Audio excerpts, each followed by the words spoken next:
ಈಶ್ವರನೇ ಆನಮಿಪೆ ನಿನಗೆ ಆನಂದಮಯ ವಿಷ್ಣು. ನಿನ್ನಯ ಸುಮಹಿಮೆಗಳ ನಿನ್ನಿಚ್ಛೆಯಿಂದಲೇ ಚೆನ್ನಾಗಿ ತಿಳಿಸಿ ಅಚಿನ್ನ ಭಕ್ತಿಯ ನೀಯೋ. ಬುದ್ಧಿರ್ಬಲಂ ಯಶೋಧೈರ್ಯಂ ನಿರ್ಭಯತ್ವಂ ಅರೋಗತ ಅಜಾಡ್ಯಂ ವಾಕ್ಪಟುತ್ವಂ ಚ ಹನುಮತ್ ಸ್ಮರಣಾತ್ ಭವೇತ್. ಪೂಜ್ಯಾಯ ರಾಘವೇಂದ್ರಾಯ ಸತ್ಯಧರ್ಮರತಾಯ ಚ ಭಜತಾಂ ಕಲ್ಪವೃಕ್ಷಾಯ ನಮತಾಂ ಕಾಮಧೇನವೇ. ದುರ್ವಾದಿಧ್ವಾಂತರವೇ ವೈಷ್ಣವೇಂದೀವರೇಂದವೇ ಶ್ರೀ ರಾಘವೇಂದ್ರ ಗುರವೇ ನಮೋ ಅತ್ಯಂತ ದಯಾಳವೇ. ದಾಸವರ್ಯಂ ದಯಾಯುಕ್ತಂ ದೂರೀಕೃತ ದುರಾಶಿಷಂ ಹರಿಕಥಾಮೃತ ವಕ್ತಾರಂ ಜಗನ್ನಾಥ ಗುರುಂ ಭಜೇತ್. ಶ್ರೀ ಅಭಿನವ ಪ್ರಾಣೇಶ ವಿಠಲದಾಸ ಗುರುಭ್ಯೋ ನಮಃ. ವಿಘ್ನೇಶ್ವರ ಸ್ತೋತ್ರ ಸಂಧಿ ಅಂತನ್ನೋದ್ರಲ್ಲಿ ಜಗನ್ನಾಥದಾಸರು ಗಣೇಶನ್ ಬಗ್ಗೆ ತುಂಬಾ ವಿಚಾರಗಳು ಹೇಳಿದ್ದಾರೆ. ಅದರಲ್ಲಿ ಒಂದು ಮಾತನ್ನು ನಾವು ತಗೊಂಡಾಗ ಆ ಗಣೇಶನೋಡ ಹತ್ರ ಯಾರು ಏನು ಪ್ರಾರ್ಥನೆ ಮಾಡ್ಬೇಕು ಅಂತ ಅನ್ನೋದನ್ನ ಅವ್ರು ಹೇಳ್ತಾರೆ. ನಮ್ಮಲ್ಲಿ ದುರ್ವಿಷಯದಲ್ಲೇ ನಾವು ಮಗ್ನರಾಗಿರ್ತೇವೆ. ಆ ದುರ್ವಿಷಯದಿಂದ ನಮ್ಮನ್ನ ಪಾರು ಮಾಡು ಅಂತ ಅನ್ನುವಂಥದ್ದೇ ವಿಶೇಷವಾದ ಪ್ರಾರ್ಥನೆ ಅವ್ರ ಹತ್ರ ಮಾಡ್ಬೇಕಾದದ್ದು. ಯಾಕೆ ಹಂಗೆಂತಂದಾಗ ಅವ್ರ ಹತ್ರ ಆ ವಿಘ್ನ ನಿವಾರಕವಾದ ಶಕ್ತಿ ಇದೆ, ವಿದ್ಯಾಪ್ರದಾಯಕವಾದ ಶಕ್ತಿ ಇದೆ. ಈ ಎರಡನ್ನು ಮತ್ತೆ ಅವರು ಪಾಶ ಅಂಕುಶ ಅದನ್ನು ಹಿಡ್ಕೊಂಡಿರ್ತಾರೆ. ಆ ಪಾಶ ಅಂಕುಶ ಮತ್ತೆ ಆ ದಂತ ಆಮೇಲೆ ಮೋದಕ. ಈ ಪಿಕ್ಚರ್ ಅಲ್ಲಿ ಅದಿಲ್ಲ, ಆದ್ರೆ ಅದು ಸಿಕ್ಕೋದ್ ಕಷ್ಟವಾಗಿತ್ತು. ನಾನು ನೋಡ್ತಿದ್ದೆ, ಅದಂತ ಇರ್ಲಿಲ್ಲ. ಹಾಗಾಗಿ ಇದನ್ನು ಚೂಸ್ ಮಾಡಿದ್ದೀನಿ. ನೀವು ಯೋಚನೆ ಮಾಡ್ಬೇಕಾದ್ರೆ ಮನಸ್ಸಲ್ಲಿ ಈ ಚತುರ್ಹಸ್ತದಲ್ಲಿ ಇರುವಂತದ್ದು ಏನು ಅಂತಂದ್ರೆ, ಒಂದ್ರಲ್ಲಿ ದಂತ, ಇನ್ನೊಂದ್ರಲ್ಲಿ ಪಾಶ, ಆಮೇಲೆ ಇನ್ನೊಂದ್ರಲ್ಲಿ ಅಂಕುಶ, ಮೋದಕ. ಸೊ ಈ ಗಣೇಶನೋಡ ಈ ಒಂದೊಂದು ಆಯುಧನು ಈ ದುರ್ವಿಷಯವನ್ನು ದೂರ ಮಾಡುವಂತದ್ದಾಗಿದೆ.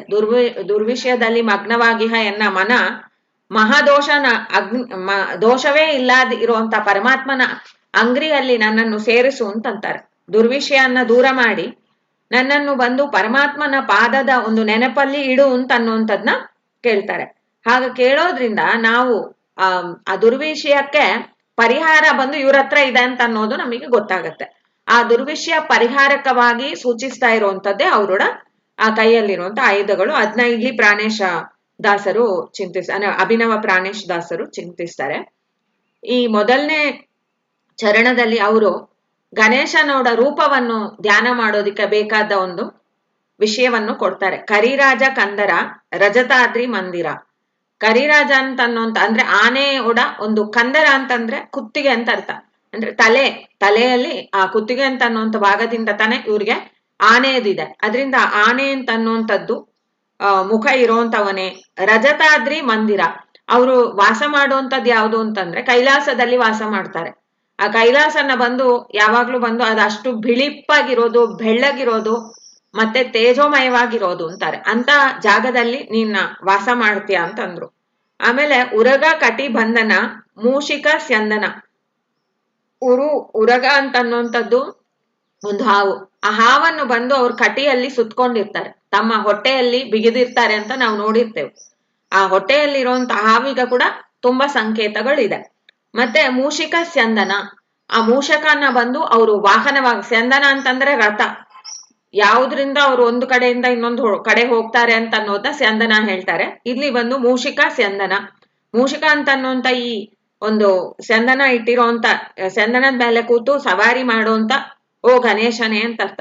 ನೀನು ಯಾರು ಅಂತ ಇವಾಗ ಬಂದು 2 ಲೈನಲ್ಲಿ ಅವರೋಡ ಒಂದು ರೂಪದ ಧ್ಯಾನವನ್ನು ಕೊಟ್ರು.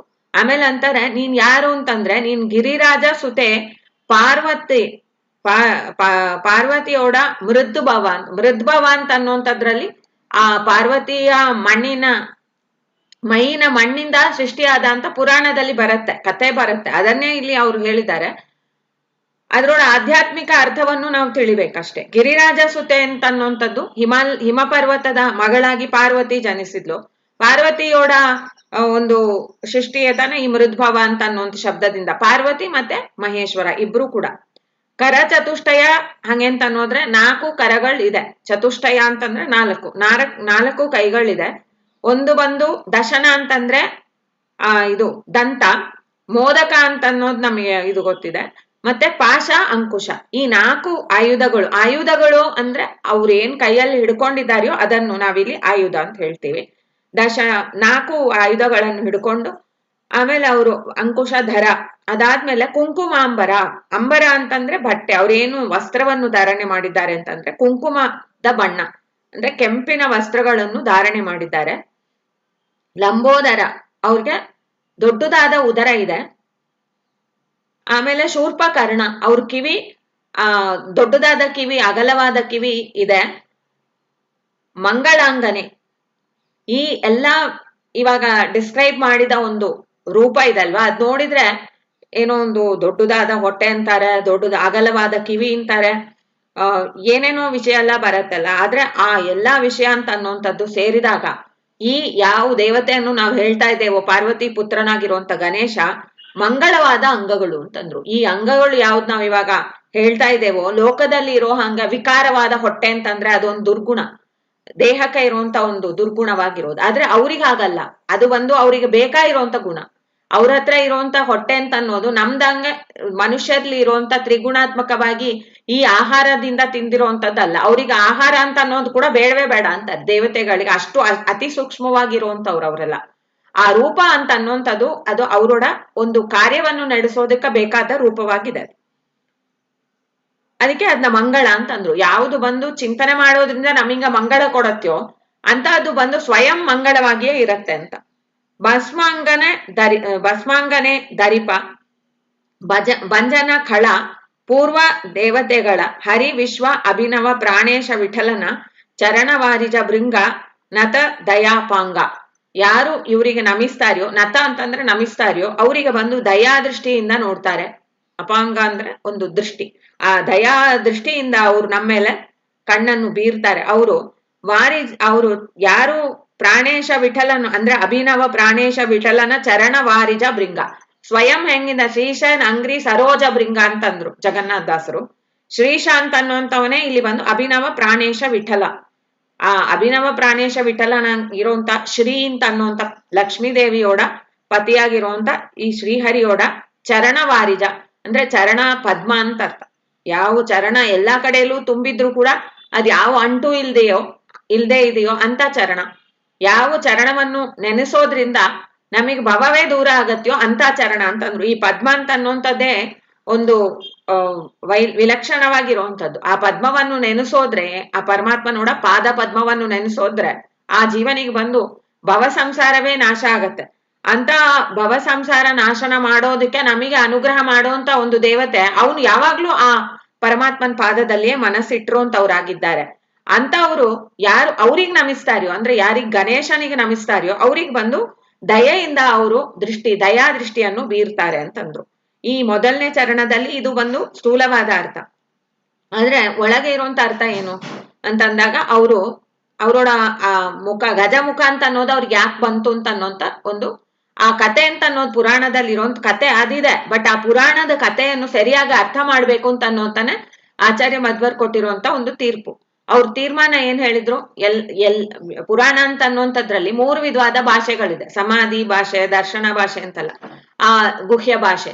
ಈ ಗುಹ್ಯ ಭಾಷೆಯಲ್ಲಿ ಹೇಳಿರುವಂತದ್ದು ಹಂಗೆಂತ ಅನ್ನೋದ್ರೆ ಅದು ಏನ್ ಹೇಳಿದ್ದಾರೆ ಅಂತ ಗೊತ್ತಾಗ್ಬೇಕಾದ್ರೆ ನಮಗ್ ಬಂದು ಬೇರೆ ಪ್ರಮಾಣಗಳು, ಬೇರೆ ವಾಕ್ಯಗಳು ವೇದಾದಿಗಳಲ್ಲೋ ಅಥವಾ ಇತಿಹಾಸದಲ್ಲಿಯೋ ಯಾವ ಆಪ್ತ ವಾಕ್ಯಗಳಿದೆಯೋ ಅದ್ರ ಜೊತೆಯಲ್ಲಿ ಅದು ಹೊಂದಾಣಿಕೆ ಆಗ್ಬೇಕು. ಹೊಂದಾಣಿಕೆ ಆಗದೆ ಇರುವಂತ ವಾಕ್ಯವಾದ್ರೆ ಅದು ಒಂದು ಗುಹ್ಯ ಭಾಷೆ ಅಂತ ತಿಳಿಬೇಕು. ಅದನ್ನು ಇಲ್ಲಿ ಈ ಪುರಾಣದಲ್ಲಿ ಬಂದಿರುವಂತದ್ರಲ್ಲಿ ಈ ಕಥೆ ಇದೆ. ಪಾರ್ವತಿ ಬಂದು ಒಂದಿನ ಸ್ನಾನ ಮಾಡಕ್ ಹೋದ್ಲು. ಅವಾಗ ಅವಳಿಗೆ ಬಂದು ಯಾರೋ ಒಂದು ಬೀದಿ ಅಲ್ಲಿ ಕಾಯೋದಕ್ಕೆ ಅಂತಂದ್ಬಿಟ್ಟು ಮಣ್ಣಿಂದವೇ ಒಂದು ಸೃಷ್ಟಿ ಮಾಡಿದ್ಲು ಅಂತ. ಅದು ಬಂದು ಪುರಾಣದಲ್ಲಿ ಬಂದಿರುವಂತ ಕಥೆ ಆದ್ರೂ ಕೂಡ ಅದನ್ನು ನಾವು ಸರಿಯಾಗಿ ಅರ್ಥ ಮಾಡ್ಕೋಬೇಕು ಅಂತಂದು ಆಚಾರ್ಯರು, ನಮ್ಮ ಗುರುಗಳು ಕೂಡ ತುಂಬಾ ಚೆನ್ನಾಗಿ ಹೇಳ್ತಾರೆ. ವೇದದಲ್ಲಿ ಏನ್ ಬಂದಿದೆ ಅಂತ, ಒಂದು ಸ್ತ್ರೀಯಿಂದ ಒಂದು ಸೃಷ್ಟಿ ಅಂತ ಅನ್ನುವಂಥದ್ದು ಇಲ್ಲ. ಆ ಸ್ತ್ರೀ ಹಂಗೆಂತ ಅನ್ನುವಂಥವ್ರು ಜೊತೆಯಲ್ಲಿ ಬಂದು ಅವರೋಡ ಗಂಡನ ಜೊತೆಯಲ್ಲಿ ಸೇರಿ ತಾನೆ ಸೃಷ್ಟಿ ಇದೆ ಅಂತ. ಅದೇ ತಂದೆ ತಾಯಿ ಅಂತ ಅನ್ನುವಂಥದ್ದು ಯಾರು ಗಣೇಶನಿಗೆ ಅಂತಂದಾಗ ಇಲ್ಲಿ ಪಾರ್ವತಿ ಮತ್ತೆ ಪರಮೇಶ್ವರ ಇಬ್ಬರೂ ತಾನೆ ಅವನೋಡ ತಂದೆ ತಾಯಿಗಳು ಅಂತ ಅನ್ನುವಂಥದ್ದು. ಆ ಒಂದು ವಾಕ್ಯ ಏನು ಆ ಸ್ಮೃತಿಯಲ್ಲಿ ಇದೆಯೋ ಅದನ್ನು ಇಟ್ಟು ನಾವ್ ಇದನ್ನ ಅರ್ಥ ಮಾಡ್ಬೇಕು. ಅವಾಗ ಪಾರ್ವತಿ ಬಂದು ಅವಳು ಮಣ್ಣಿನ ಮೈನ ಮಣ್ಣು ಅಂತನ್ವಾಗ್ಲೆ ಆ ಮಣ್ಣು ಅಂತ ಅನ್ನುವಂಥದ್ದು ಅದು ತಮೋ ಗುಣದೋಡ ಒಂದು ಸಂಕೇತ. ಆ ತಮೋ ಗುಣ ಅಂತ ಅನ್ನುವಂಥದ್ದು ಅಹಂಕಾರ ಅಂತ ಅನ್ನುವಂಥದ್ದಿದಲ್ವಾ, ಅಹಂಕಾರ ಅಂತ ಅನ್ನುವಂಥದ್ದು ಮಹತ್ತತ್ವದಿಂದ ಸೃಷ್ಟಿಯಾಯ್ತು. ಅದಕ್ಕೆ ರುದ್ರದೇವರು ಬಂದು ಅಭಿಮಾನಿ. ಈ ಅಹಂಕಾರ ತತ್ವದಿಂದ ಬೇರೆ ತತ್ವಗಳೆಲ್ಲ ಸೃಷ್ಟಿಯಾಯ್ತು. ಅದರಲ್ಲಿ ಆ ಒಂದು ತಾಮಸ ಅಹಂಕಾರದಿಂದ ಪಂಚಭೂತಗಳು ಸೃಷ್ಟಿಯಾದವು. ಆ ಪಂಚಭೂತಗಳಲ್ಲಿ ಮೊದಲನೇದಾಗಿರುವಂಥದ್ದು ಈ ಆಕಾಶ ತತ್ವ. ಆಕಾಶ ತತ್ವಕ್ಕೆ ಅಭಿಮಾನಿ ಬಂದು ಇವರು ಮಣ್ಣಿನ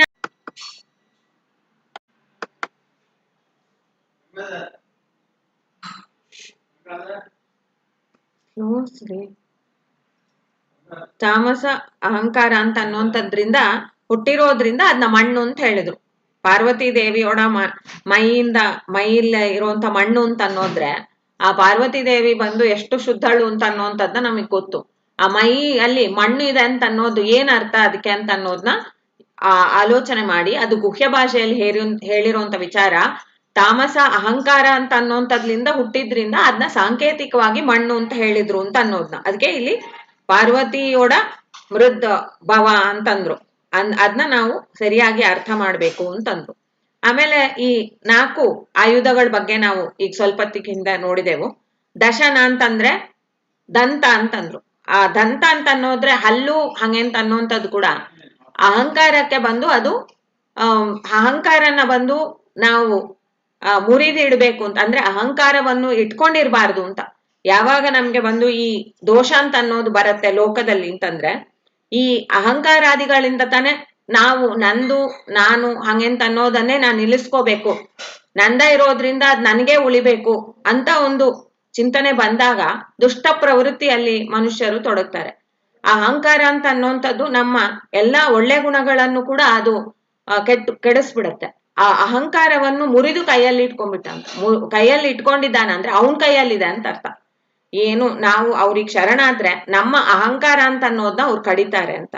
ಆ ಅಹಂಕಾರ ಎಷ್ಟು ಒಂದು ನಮ್ಮ ಸಾಧನೆಯಲ್ಲಿ ನಮ್ಗೆ ವಿಘ್ನ ಕೊಡೋದು ಅಂತ ಅನ್ನೋದ್ರೆ ಅದನ್ನು ಬಂದು ನಾವು ಆಲೋಚನೆ ಮಾಡಿದ್ರೆ ಕೂಡ ನಮಗ್ ಗೊತ್ತಾಗ್ಲಾರ್ದು. ಯಾಕೆಂದ್ರೆ ಮಾಡೋಂತ ಕಾರ್ಯದಲ್ಲಿ ನಮ್ಗೆ ಅಹಂಕಾರ ಬಂದ್ರೆ ಅದು ಸಾಧನೆಯೇ ಇರ್ಲಾರ್ದು. ಸಾಧನೆ ಅಂತ ಅನ್ನೋದ್ರಲ್ಲೇ ಸೇವಾಭಾವ ತಾನು ಇರ್ಬೇಕು ಅಂತಾರೆ. ನಾಹಂ ಕರ್ತ ಹರಿಕರ್ತ ಅಂತ. ಮತ್ತೆ ನಿಶೂಸಿದ ಗಣಪತಿ ಅಂತ ಅನ್ನೋಂತ ವೇದವಾಕ್ಯದಲ್ಲಿ ಕೂಡ ಪರಮಾತ್ಮನ ಹತ್ರ ಒಂದು ಪ್ರಾರ್ಥನೆ ಮಾಡ್ತಾರೆ. ಆ ಗಣಪತಿ ಶಬ್ದ ಅಲ್ಲಿ ಬರುತ್ತೆ, ಅದು ಪರಮಾತ್ಮನಿಗೆ ಅನ್ವಯ. ಅವನ ಹತ್ರ ಹೇಳ್ತಾರೆ, ನೀನು ನನ್ನ ಕರಣದಲ್ಲಿ ಇದ್ದು ನನ್ನ ಮನಸ್ಸಲ್ಲಿದ್ದು ನೀನು ಈ ಪೂಜೆಯನ್ನು ಮಾಡಿ ನೀನೇ ಆ ವಿಗ್ರಹದಲ್ಲಿಯೂ ಇದ್ದು ಈ ಪೂಜೆಯನ್ನು ಸ್ವೀಕಾರ ಮಾಡು ಅಂತ. ಅವಾಗ ಅಹಂಕಾರ ಅಂತ ಅನ್ನೋಂಥದ್ದು ಇಲ್ಲ. ನಾನೇನ್ ಮಾಡಿದೆ, ನನ್ನಿಂದ ಮಾಡಕ್ ಸಾಧ್ಯ ಇಲ್ಲ ಅಂತ ಅನ್ನೋದನ್ನ ಒಪ್ಕೊಳ್ಳೋದು ಅಹಂಕಾರದ ಖಂಡನೆ ಅಂತ ಒಂದು ಸೂಚನೆಯನ್ನು ಬಂದು ಆ ದಂತದ ಮೂಲವಾಗಿ ತೋರಿಸ್ತಾರೆ. ಮೋದಕ ಅಂತ ಅನ್ನೋದ್ರೆ ಮೋದ ಅಂತಂದ್ರೆ ಆನಂದ, ಆನಂದವನ್ನು ಕೊಡೋದು ಅಂತ. ಆ ಮೋದಕ ಅಂತ ಅನ್ನುವಂತ ಏನು ಪ್ರಸಾದವನ್ನು ಮಾಡ್ತಾರೆ, ಮತ್ತೆ ಕಡುಬು ಮೋದಕ ಇದನ್ನು ನೈವೇದ್ಯ ಮಾಡಿ ಪರಮಾತ್ಮನೋಡ ವಿಶ್ವ ರೂಪಕ್ಕೆ ಅದು ನೈವೇದ್ಯ. ಗಣೇಶನೋಡ ಅಂತರ್ಗತವಾಗಿರುವಂತ ಪರಮಾತ್ಮನ ರೂಪಕ್ಕೆ ಈ ಗಜಮುಖ ಇದೆ, ಅದಕ್ಕೆ 19 ಮೊಗ ಅಂತ ಅನ್ನುವಂಥದ್ದು ಇದೆ. ಆ 19 ಮುಖದಲ್ಲಿ ನಡು ಮುಖವೇ ಈ ಗಜ, ಈ ಕಡೆ ಆ ಕಡೆ ನರ 9 ನರ ಮುಖಗಳಿದೆ. ಈ ಗಣೇಶನ ಕೈಯಲ್ಲಿರುವಂತ ಈ ಮೋದಕ ಆನಂದವನ್ನು ಕೊಡೋದು ಅಂತಾರೆ. ಅವ್ರೋಡ್ ಪ್ರಸಾದ ಅಂತ ಅರ್ಥ. ಅಂದ್ರೆ ಇವಾಗ ನಾವು ಒಂದು ವಿಘ್ನ ತಗೊಂಡೇವು ಅಂತಂದ್ರೆ, ವಿಘ್ನ ನಮ್ಗೆ ಯಾವ್ದೋ ಒಂದು ಕಾರ್ಯದಲ್ಲಿ ವಿಘ್ನ ಇತ್ತು ಅಂದ್ರೆ ಆ ವಿಘ್ನವನ್ನು ಯಾವಾಗ ಪರಿಹಾರ ಆಗತ್ಯೋ ಅವಾಗ ನಮಗೆ ಆನಂದ, ಅತನ್ ಪ್ರಸಾದ. ವಿಘ್ನ ಅಂತ ಅನ್ನೋದು ಪರಿಹಾರ ಆಗೋದು ತಾನೆ ಅವ್ರೋಡ್ ಪ್ರಸಾದ, ಅದು ಆನಂದದಾಯಕವಾಗಿದೆ ಅಂತ ಅನ್ನುವಂಥದ್ನ ಸೂಚನೆಯಾಗಿದೆ. ಅದು ಮೊದಲಾಗಿ ಬಂದು ಯಾವುದೇ ಕಾರ್ಯದಲ್ಲಿ ತೊಡಗಿದ್ರು ಕೂಡ ವಿಘ್ನ ನಮಗಿರ್ಬಾರ್ದು. ಅದ್ರಲ್ಲಿ ವಿಘ್ನ ಅಂತ ಅನ್ನೋಂಥದ್ದು ಇದ್ರೆ ಮುಂದೆ ಹೋಗಕ್ಕಾಗಲ್ಲ. ಸಿದ್ಧಿ ಅಂತ ಅನ್ನೋದು ಆಮೇಲೆ ಬರುವಂಥದ್ದು. ಮುಂದೆ ಹೋಗ್ಲಿಲ್ಲ ಅಂದ್ರೆ ಸಿದ್ಧಿ ಎಲ್ಲಿಂದ ಬರ್ಬೇಕು? ಆ ಮುಂದೆ ಹೋಗುವಂಥದ್ದೇ ಒಂದು ಆನಂದ ಅಂತಂದ್ರು. ಅದಕ್ಕೆ ಕೊಡುವಂತ ಪ್ರಸಾದ ಯಾರ್ದು ಅಂದ್ರೆ ಅದು ಗಣೇಶಂದು ಅಂತಂದ್ರು. ಅಂದ್ರೆ ಅವರನ್ನು ನತಜನ ದಯಾಪಾಂಗ ಅಂತಂದ್ರು. ಯಾರು ಅವರನ್ನು ನತಿಸ್ತಾರಿಯೋ ಪ್ರಾರ್ಥಿಸ್ತಾರಿಯೋ ಅವರಿಗೆ ಈ ಅನುಗ್ರಹವನ್ನು ಮಾಡ್ತಾರೆ ಅಂತ ಅನ್ನೋದ್ರಿಂದ ಈ ಅನುಸಂಧಾನ ಪೂರ್ವಕವಾಗಿ ನಾವು ಮಾಡ್ಬೇಕು. ಪಾಶ ಅಂತ ಅನ್ನೋದ್ರೆ ಅದು ಕೂಡ ನಿಯಂತ್ರಣದ ಸಂಕೇತ. ಮನಸ್ಸು ಅಂತ ಅನ್ನುವಂಥದ್ದು, ಇಂದ್ರಿಯ ಅಂತ ಅನ್ನುವಂಥದ್ದು ವಿಷಯದ ಕಡೆಗೆ ಹರಿಯತ್ತೆ, ಸಹಜವಾಗಿ ಹರಿಯತ್ತೆ ಅಂತಾರೆ. ಪರಾಂಚಿ ಕಾಣಿ ಅಂತಾರೆ. ಹೊರಗಿರುವಂತದ್ದನ್ನ ನೋಡ್ತೆ, ಆದ್ರೆ ಈ ಪರಮಾತ್ಮ ನೋಡ ಒಂದು ನೆನಪು ನಮಗ್ ಬರ್ಬೇಕು ಅಂದ್ರೆ ಅದು ವಿಷಯದಲ್ಲಿ ಹೋದಾಗ ಕೂಡ ವಿಷಯದಲ್ಲಿರುವಂತ ಪರಮಾತ್ಮನ ನೆನಪು ಮಾಡ್ಕೋಬೇಕು ಅಂತ ಒಂದು ನಿಯಂತ್ರಣ ಅದಕ್ಕಿರ್ಬೇಕು. ಅದನ್ನು ಕೂಡ ಇವರು ಕೊಡ್ತಾರೆ. ಈ ವಿಘ್ನರಾಜ ಅಂತ ಅನ್ನೋಂತ ಒಂದೇ ಹೆಸರ್ಲೆ ಈ ಎಲ್ಲಾ ಅವರೋಡ ಆಯುಧಗಳು ಕೂಡ ಆ ಸಾಧಕನಿಗೆ ಬಂದು ಅವ್ರು ಅನುಗ್ರಹ ಮಾಡ್ತಾರೆ ಅಂತಾರೆ. ಅಂಕುಶ. ಅಂಕುಶ ಅಂತ ಅನ್ನುವಂಥದ್ದು ಆ ಒಂದು ಎಲ್ಲಿ ಯಾವುದು ಇರಬೇಕೋ ಅಲ್ಲಿಯೇ ಅದಿರ್ಬೇಕು. ಯಾವುದನ್ನು ಬಂದು ಹೇಗೆ ಬಳಸ್ಬೇಕೋ ಹಾಗೆ ಬಳಸ್ಬೇಕು. ಕಂಟ್ರೋಲ್ ಅಂತ ಅಂತೇವಲ್ಲ, ಆ ನಿಯಂತ್ರಣದೇ ಇನ್ನೊಂದು ಮುಖ ಇದು. ನಿಯಂತ್ರಣ ಅಂತ ಅನ್ನುವಂಥದ್ದು ನಾವು ಬಂದು ಎಷ್ಟು ಮೀರ್ಬಾರ್ದು ಅಂತ ಅನ್ನುವಂಥದ್ದು, ಇಲ್ಲ ಯಾವ ಕಡೆಗೆ ನಮ್ಮ ಮನಸ್ಸನ್ನು ಹರಿಸ್ಬೇಕು ಅಂತ ಅನ್ನುವಂಥದ್ದು ಅದರಲ್ಲಿ ಬರುತ್ತೆ. ಎಷ್ಟು ನಾವು ಎದ್ರಲ್ಲಿ ಏನ್ ಇರ್ಬೇಕು ಅಂತ ಅನ್ನುವಂಥದ್ನ ಕೂಡ ನಮಗೆ ನಿಯಂತ್ರಣ ಮಾಡಿ ನಮಗೆ ತಿಳಿಯೋ ಹಂಗ ಮಾಡುವಂತವ್ರು ಆ ಅಂಕುಶ ಧಾರಣ ಮಾಡಿರುವಂತ ವಿಘ್ನೇಶ್ವರ ಅಂತಂದ್ರು. ಅವ್ರು ಆಕಾಶದ ಅಭಿಮಾನಿ, ಅವರು ಪ್ರಕಾಶವನ್ನು ಚೆಲ್ಲುವಂತವ್ರು. ಆಕಾಶ ಅಂತ ಅನ್ನುವಂಥದ್ರೊಳಗೆ ನಮಗೆ ವಿಘ್ನ ಪರಿಹಾರ ಆಗತ್ತೆ ಅಂತಂದ್ರೆ ಏನಾಯ್ತು, ನಾವು ಒಂದೇನೋ ಒಂದು ಕೆಲಸ ಮಾಡಕ್ ತೊಡಗಿದಾಗ ವಿಘ್ನ ಬಂತು ಅಂತಂದಾಗ ಅದು ಫಿಸಿಕಲ್ ಆಗಿ ಒಂದು ಅಡ್ಡಿ ಇದೆ ಅಂತ ಅನ್ನೋದು ಇರ್ಲಿ, ಅದು ನಾವು ಕೈಯಿಂದ ಎದೋ ಮಾಡಿ ತೆಗಿತೇವು. ಆದ್ರೆ ಮನಸ್ಸಲ್ಲಿ ಬರುವಂತ ವಿಘ್ನವನ್ನು ಹೇಗ ಅದನ್ನ ಪರಿಹಾರ ಮಾಡೋದು? ಅದಕ್ಕೆ ಪ್ರಕಾಶ ಅಂತ ಅನ್ನೋದು ಬೇಕು. ಮನಸ್ಸಲ್ಲಿ ಯಾವಾಗ ಪ್ರಕಾಶ ಬರುತ್ತೋ ಆವಾಗ ನಮಗೆ ಬಂದು ಇದು ಸರಿ ಅಂತ ಅನ್ಸತ್ತೆ. ಆ ಪ್ರಕಾಶವನ್ನು ಆಕಾಶದಲ್ಲಿ ಇರುವಂತ ಈ ಗಣೇಶನಿಂದ ಸಾಧ್ಯ ಅಂದ್ರು. ಆಕಾಶ ಅಂದ್ರೆ ಅವಕಾಶ, ಅವಕಾಶ ಕೊಡ್ತಾನ. ನೋಡು, ಹೀಗ್ ನೋಡ್ಬೋದಲ್ಲ ಇದನ್ನ, ಹಾಗ್ ನೋಡ್ಬೋದಲ್ಲ ಅದನ್ನ ಅಂತ ಆ ತರ ಚಿಂತನೆಗಳನ್ನ ಕೊಡ್ತಾನ. ನತಜನ ದಯಾಪಾಂಗ ಅಂತ ಅವನಿಗೆ ಹೆಸರು. ಅವನು ಈ ತರ ಈ 4 ಆಯುಧಗಳನ್ನು ಇಟ್ಕೊಂಡು ಜನರಿಗೆ ಬಂದು ಅನುಗ್ರಹ ಮಾಡ್ತಾ ಇರುವಂತ ಒಂದು ರೂಪವನ್ನು ತೊಟ್ಟಿದ್ದಾನ. ನೋಡುದು ಈ ಕೆಂಪು ಬಟ್ಟೆ ಉಟ್ಕೊಂಡಿದ್ದಾನ. ದೊಡ್ಡದಾದ ಅಗಲವಾದ ಕಿವಿ, ಮೊರದ ಅಗಲದ ಕಿವಿ ಹಾಗೆ ಅಂತ ಪುರಂದರದಾಸರು ಹಾಡ್ತಾರೆ. ಆ ಕಿವಿಯನ್ನು ಏನ್ ಮಾಡ್ತಾನ ಅದನ್ನ ನೋಡ್ತಾ ನಾವೇನು ಅನುಸಂಧಾನ ಮಾಡ್ಬೇಕು ಅಂತಂದ್ರೆ, ಯಾರು ಬಂದು ಪರಮಾತ್ಮನ ಸೇರ್ಬೇಕು, ಇಲ್ಲ ಗಣೇಶನ್ ಗಣೇಶನ್ ಹತ್ರ ನಾವು ವಿದ್ಯಾ ಪ್ರದಾಯಕ ಅಂತ ಅನ್ನೊಂದು ಸ್ತುತಿ ಮಾಡ್ತೇವೆ. ವಿದ್ಯೆ ನಮಗ್ ಬೇಕು ಅಂತಂದ್ರೆ ಅದನ್ನು ನಾವು ಏನ್ ಮಾಡ್ಬೇಕು ಅಂತ ಅವರೇ ಸೂಚಿಸ್ತಾರೆ. ಕಿವಿಯಿಂದ ಕೇಳ್ಬೇಕು ಅಂತ, ಅದಕ್ಕೆ ದೊಡ್ಡದಾದ ಕಿವಿ ಅಂತ. ಕಿವಿ ಅಂತ ಅನ್ನೋದ್ರಿಂದ ಶ್ರವಣ ಮಾಡ್ಬೇಕು. ಶ್ರವಣವೇ ಬಂದು ಸಾಧನೆಯಲ್ಲಿರುವಂತ ಮೊದಲನೇ ಮೆಟ್ಟಲು. ಶ್ರವಣ, ಮನನ, ನಿಧಿಧ್ಯಾಸನ ಅಂತೆಲ್ಲ ಬರುತ್ತೆ. ಆ ಭಕ್ತಿಗಳಲ್ಲಿ ಕೂಡ ಶ್ರವಣಂ ಕೀರ್ತನಂ ವಿಷ್ಣು ಅಂತವೇ ಬರುತ್ತೆ. ಶ್ರವಣ ಮನಕ್ಕೆ ಆನಂದವೀವುದು ಅಂತ ಜಗನ್ನಾಥದಾಸರು ಹೇಳ್ತಾರೆ. ಸೊ ಜಗನ್ನಾಥದಾಸರು ಏನಂದ್ರು, ಯಾವುದನ್ನು ನೀವು ಮಾಡಕ್ ಶುರು ಮಾಡಿದ್ರೆ ನಿಮ್ಮ ಜೀವನವೇ ಆನಂದದಾಯಕವಾಗಿರೋದು ಅಂತ ಒಂದು ಶ್ರವಣ ಅಂತ ಅನ್ನೋದು ಹರಿ ಒಡ ಗುಣಗಳನ್ನು ನಾವು ಮಾಡ್ಬೇಕು ಅಂತ. ಸೊ ಆ ಶ್ರವಣ ಅಂತ ಅನ್ನೋದು ಮಾಡೋದಕ್ಕೆ ಏನ್ ಬೇಕು ಅಂದ್ರೆ ಕಿವಿ ಬೇಕು. ಕಿವಿ ದೊಡ್ಡದಾಗಿರುವಂತದ್ರಿಂದ ಅವ್ರು ಏನ್ ಮಾಡ್ತಾರೆ, ಜೀವರಿಗೆ ತೋರಿಸ್ತಾರೆ ಸಿಂಬಾಲಿಕ್ ಆಗಿ ದಟ್ ನಿಮ್ಮ ಕಿವಿಯಿಂದ ನೀವು ಮಾಡ್ಬೇಕಾದ ಏನು ಕೆಲಸ ಇದೆ ಅದು ಬೇರೆ ಎಲ್ಲದಕ್ಕಿಂತ ಕೂಡ ಹೆಚ್ಚಾಗಿದೆ ಅಂತಂದು. ಕಿವಿಯಿಂದ ಚೆನ್ನಾಗಿ ಬಂದು ನೀವು ಕೇಳ್ಬೇಕು ಹಂಗೆಂತ ಅನ್ನೋದನ್ನ ತಿಳಿಸ್ತಾರೆ. ಅಂತ ಈ ಎಲ್ಲ ಮಂಗಳ ಅಂಗಗಳಿಂದ ಕೂಡಿರುವಂತ ಈ ಇವರು ಭಸ್ಮಾಂಗನೆ ದರಿಪ ಭಂಜನ ಕಲಾ ಅಂದ್ರೆ ಅವರು ದುಷ್ಟರನ್ನು ಬಂದು ನಾಶ ಮಾಡ್ತಾರೆ. ದುಷ್ಟರು ಅಂತ ಅನ್ನುವಂಥವ್ರು ಮನಸ್ಸಲ್ಲಿ ದಾಳಿ ಮಾಡಿದ್ರೆ ಅದನ್ನು ಕೂಡ ನಾಶ ಮಾಡ್ತಾರೆ. ಅವರೋಡ ಈ ಭಸ್ಮಾದಿಗಳನ್ನು ಕೂಡ ಧಾರಣೆ ಮಾಡುವಂಥದ್ದು ಅಂತ ಅನ್ನೋದು ಇದೆ. ರುದ್ರದೇವರೋಡ ಮಗ ಅವರು ಅಂದ್ರೆ ಅದು ಕೂಡ ಏನ್ ಸೂಚಿಸತ್ತೆ ಅಂತಂದ್ರೆ ಅವ್ರು ವೈರಾಗ್ಯ ಅಂತ, ವೈರಾಗ್ಯ ಭೂತರಾಗಿದ್ದಾರೆ ಅಂತ ಅನ್ನೋದನ್ನ ಅದು ಹೇಳುತ್ತೆ.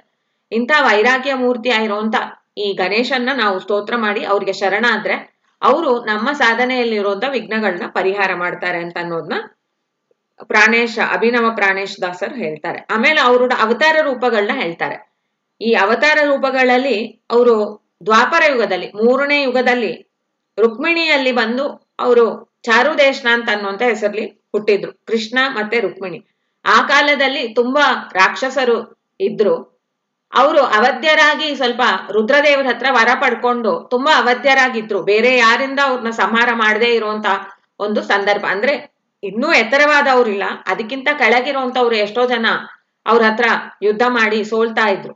ಅವಾಗ ಶೌರ್ಯ ಆಜ್ಞದಿ ಅಂತಂದ್ರು. ಶೌರಿ ಅಂತ ಅನ್ನುವಂತ ಪರಮಾತ್ಮ, ಕೃಷ್ಣ ಪರಮಾತ್ಮ ನೋಡ ಅವನೋಡ ತಂದೆಯಾಗಿ ಇರುವಂತವನ್ನ ಆಜ್ಞೆ ಕೊಟ್ಟ, ಚಾರುದೇಶನ ನೀನ್ ಹೋಗಿ ಇವ್ರನ್ನೆಲ್ಲ ಬಂದು ಯುದ್ಧ ಮಾಡಿ ಸಂಹಾರ ಮಾಡು ಅಂತ.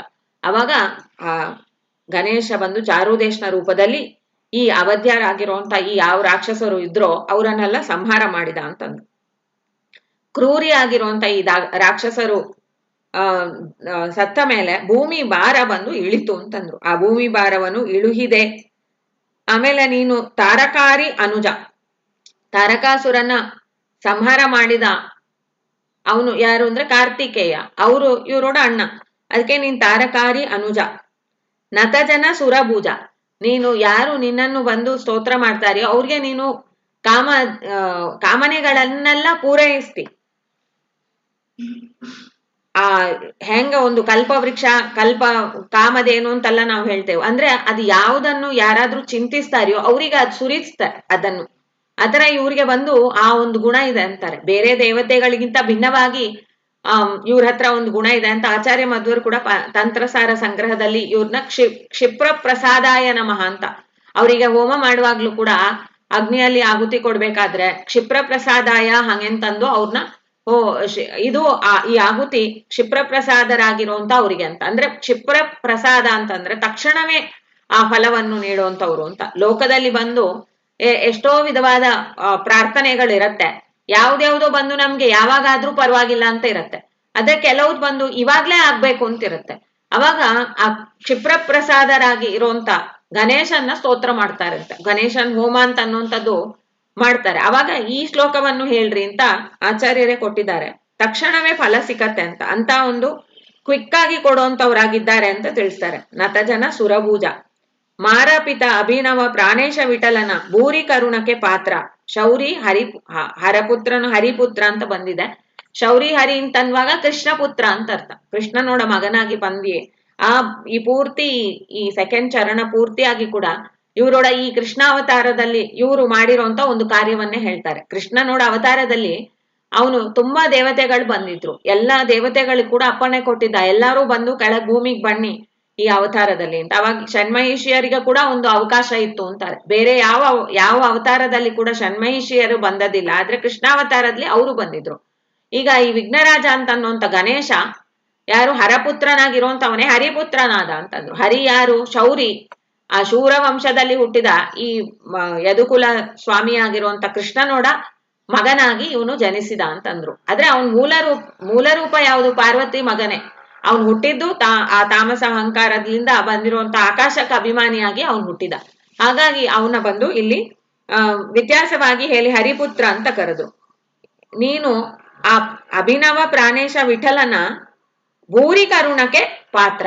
ಭೂರಿ ಅಂತಂದ್ರೆ ಆ ಪರಮಾತ್ಮ ಬಂದು ನಿನ್ಮೇಲೆ ಆ ಅನುಗ್ರಹದ ಮಳೆಯನ್ನು ಸುರಿಸ್ತಾನಂತ. ಅಂತ ಒಂದು ಕರುಣ ಅಂತ ಅನ್ನುವಂಥದ್ದು ನಿನ್ಮೇಲೆ ಅವನಿಗಿದೆ ಅಂತಂದ್ರು. ಈ ಚೇತನಗಳು ಯಾವುದು ದೇವತೆಯ ರೂಪದಲ್ಲಿ ಅವರೆಲ್ಲ ಇರ್ತಾರಲ್ಲ, ಅವರೆಲ್ಲ ಜೀವ ಇರ್ತಾನೆ. ಅಂತ ಜೀವರು ಅವ್ರಿಗೆ ಆ ಯೋಗ್ಯತೆ ಇರತ್ತೆ ಆ ಕಾರ್ಯವನ್ನು ವಹಿಸೋದು. ಎಷ್ಟು ದೊಡ್ಡ ಕಾರ್ಯ ಅದು! ಆಕಾಶಕ್ಕೆ ಅಭಿಮಾನಿ ಅಂದ್ರೆ ಇಡೀ ಬ್ರಹ್ಮಾಂಡದಲ್ಲಿರುವಂತ ಆ ಆಕಾಶಕ್ಕೆಲ್ಲ ಇವ್ರು ಅಭಿಮಾನಿ ಅಂದ್ರೆ ಇವ್ರು ಅದ್ರಲ್ಲೆಲ್ಲ ವ್ಯಾಪ್ತರಾಗಿದ್ದಾರೆ. ವಿಶ್ವನಾಮಕ ಪರಮಾತ್ಮ ಇವರೋಡ ಅಂತರ್ಯಾಮಿ ಅಂತ ಅಂದೇವಲ್ಲ, ವಿಶ್ವನೋಡ ಪ್ರತಿಬಿಂಬ ಇವರು. ಈ ಪ್ರತಿಬಿಂಬನಾಗಿರುವಂತವ್ರಿಗೆ ಅದೇ ತರ ಆಕಾಶನವೇ ನಿಯಂತ್ರಣ ಮಾಡುವಂತ ಗುಣವನ್ನು ಕೊಡೋದಕ್ಕೆ ಪರಮಾತ್ಮ ಅವರೊಳಗ್ ವಿಶ್ವನಾಗಿ ಕೂತ. ಈ ಬ್ರಹ್ಮಾಂಡ ಪೂರ್ತಿಯಾಗಿರುವಂತದ್ಲಿ ಅವ್ರ ವ್ಯಾಪ್ತಿ ಇದೆ. ಹಾಗಾಗಿ ಇವ್ರಿಗೆ ಎಷ್ಟು ಕರುಣೆ ಇದೆ ಅಂತಾರೆ. ಪರಮಾತ್ಮ ಇವ್ರ ಮೇಲೆ ಎಷ್ಟು ಕರುಣೆಯನ್ನು ತೋರ್ತಾ ಇದ್ದಾನ, ಇವರೊಳಗೆ ನಿಂತು ಈ ವ್ಯಾಪಾರವನ್ನು ಮಾಡ್ತಾನ ಅಂತ. ಈ ವಿಶ್ವನಾಮಕ ಪರಮಾತ್ಮ ನಮ್ಮ ಎಚ್ಚರ ಅವಸ್ಥೆಯನ್ನು ನಿಯಂತ್ರಣ ಮಾಡುವಂತವ. ಬಲಗಣ್ಣಲ್ಲಿ ಮೇಲೆ ಇರುವಂತ ಒಂದು ದಕ್ಷಿಣಾಕ್ಷಿಯಲ್ಲಿ ಇದಾನ ಅಂತಾರೆ ಈ ವಿಶ್ವನಾಮಕನಾಗಿ ಪರಮಾತ್ಮ. ಇದೇ ವಿಶ್ವನಾಮಕ ಬಂದು ಆಕಾಶದಲ್ಲಿ ಇದ್ದಾನ. ಆ ಆಕಾಶ ಅಭಿಮಾನಿಯಾಗಿರುವಂತ ಗಣೇಶನೊಳಗಿದ್ದಾನ. ಹಾಗಾಗಿ ಗಣೇಶನ ಸ್ಮರಣೆ ಮಾಡಿ ಆ ನಾವು ಪೂಜೆ ಮಾಡುವಾಗ ಪೂಜೆ ಮಾಡಿದ ಮೇಲೆ ಗಣೇಶ ಅಂತರ್ಗತನಾಗಿ ಭಾರತೀ ರಮಣ ಮುಖ್ಯ ಪ್ರಾಣಾಂತರ್ಗತ ಲಕ್ಷ್ಮೀ ವಿಶ್ವಂಬರ ಮೂರ್ತಿ ಅಂತ ಅಂದ್ಬಿಟ್ಟು ಅವನಿಗೆ ನಾವು ನಮಸ್ಕಾರವನ್ನು ಮಾಡಿದಾಗ ಗಣೇಶ ಪ್ರೀತನಾಗ್ತಾನೆ. ಆ ವಿಶ್ವಾಂತ ಅನ್ನುವಂಥ ಪರಮಾತ್ಮನೋಡ ಅನುಗ್ರಹದಿಂದ ತಾನೇ ನಾನು ಇದನ್ನು ಪಡೆದಿದ್ದಾನೆ ಅಂತ ಅನ್ನುವಂಥದ್ದು ಅವ್ರಿಗೆ ಯಾವಾಗ್ಲೂ ನೆನಪಿರತ್ತೆ. ನಾವಾದ್ರೂ ನಮ್ಗೆ ಏನು ಪದವಿ ಬಂದ್ರು ಕೂಡ ನಾವು ಮರ್ತು ಬಿಡ್ತೇವೆ ನಮಗೆ ಯಾರು ಇದನ್ನು ಕೊಟ್ರು ಅಂತ. ಈ ದೇಹವನ್ನು ಕೊಟ್ಟು ಒಂದು ಮನುಷ್ಯ ಶರೀರವನ್ನು ಕೊಟ್ಟ ಪರಮಾತ್ಮನ ಎಷ್ಟು ಬಾರಿ ಮರಿತಾ ಇರ್ತೇವೆ, ನಾನು ಅಂತ ಹಾರಾಡ್ತಾ. ಆದ್ರೆ ಅಂತ ಒಂದು ಎಚ್ಚರದಲ್ಲಿ ಇರುವಂತ ಈ ಗಣೇಶ ನಮಿಗೂ ಕೂಡ ಎಚ್ಚರ ಕೊಡ್ತಾನ ಅಂದ್ರು. ವಿಶ್ವನಾಮಕ ಅಂತಂದ್ರೆ ಏನು? ಎಚ್ಚರ ಅವಸ್ಥೆನ ನಿಯಂತ್ರ. ಎಚ್ಚರದಲ್ಲಿ ಎಚ್ಚರವನ್ನು ಕೊಡುವಂತ ಈ ಪರಮಾತ್ಮ ಗಣೇಶನೊಳಗಿದ್ದು ಈ ಪೂಜೆನ ಸ್ವೀಕಾರ ಮಾಡಿ ನಮಗೆ ಆ ಎಚ್ಚರವನ್ನು ಕೊಡ್ಲಿ ಅಂತ ಅನ್ನುವಂಥ ಪ್ರಾರ್ಥನೆಯನ್ನು ನಾವು ಮಾಡೋಣ. ಈಗ ಈ ಉಳಿದಿರುವಂತ ಭಾಗವನ್ನು ನಾಳೆ ದಿವಸ ನಾವು ಚಿಂತನೆ ಮಾಡೋಣ. ಇಲ್ಲಿಗೆ ಇದನ್ನು ಸಮರ್ಪಣೆ ಮಾಡೋಣ. ಅಸ್ಮತ್ ಗುರುವಂತರ್ಗತ ಭಾರತೀಯ ಮುಖ್ಯ ಪ್ರಾಣಾಂತರ್ಗತ ಶ್ರೀ ಲಕ್ಷ್ಮೀನಾರಾಯಣ ಪ್ರಯತ್ನ ಲಕ್ಷ್ಮೀನಾರಾಯಣ ಪ್ರೀತ್ಯರ್ಥ ಶ್ರೀಕೃಷ್ಣ